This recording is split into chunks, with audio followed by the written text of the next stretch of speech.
Hey,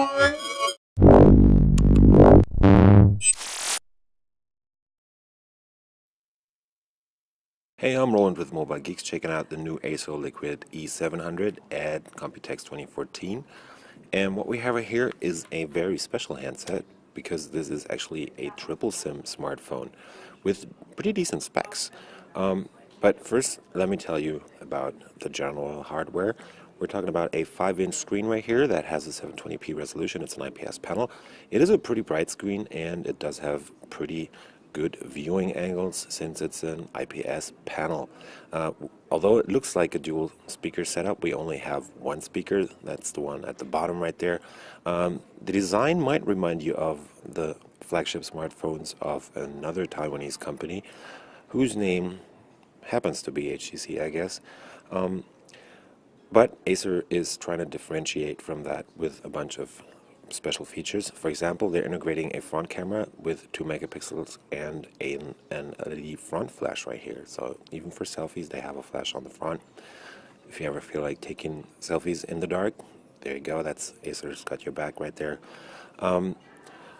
What else is there? There's 1 gig of RAM in here, 4 gigs of onboard flash storage based on a MediaTek MT6582 1.3 gigahertz ARM Cortex A7 SoC in this case. So pretty, well, medium specs. Let's call it a mid-range smartphone. The device is weighing in at 160 grams, and that's special because this device actually has a 3,500 milliamp hour battery. And although it has this huge battery, it's actually pretty thin and, yeah, definitely a slick looking device.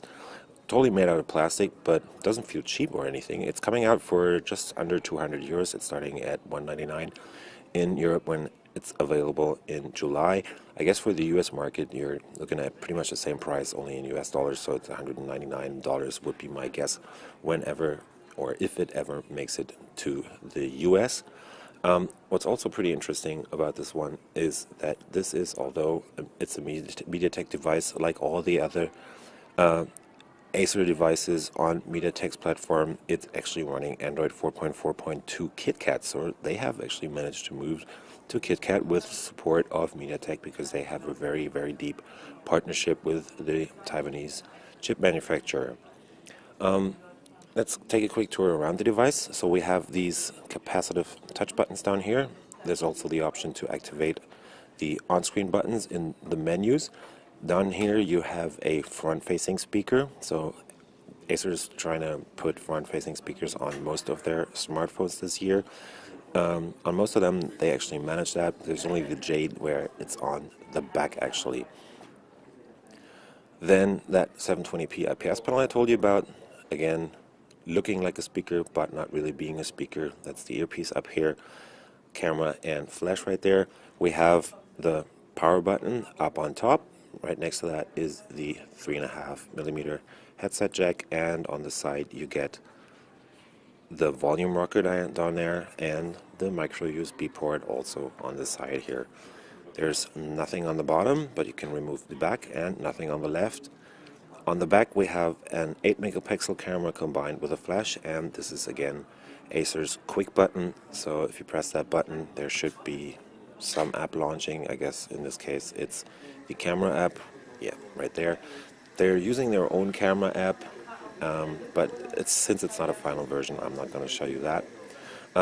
If you remove the back, and I have done that on another model I have right here, you see one of the special features on this, which is the triple SIM setup. So you can actually throw in 3, I think, micro SIMs are what these are.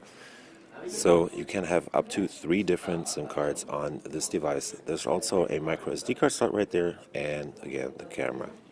Well, yeah, that's been my quick look at the Acer Liquid E600 here at Computex 2014. I was rolling with Mobile Geeks. If you like this video and want to see more from Computex, subscribe to the channel and make sure you give us a thumbs up. See ya.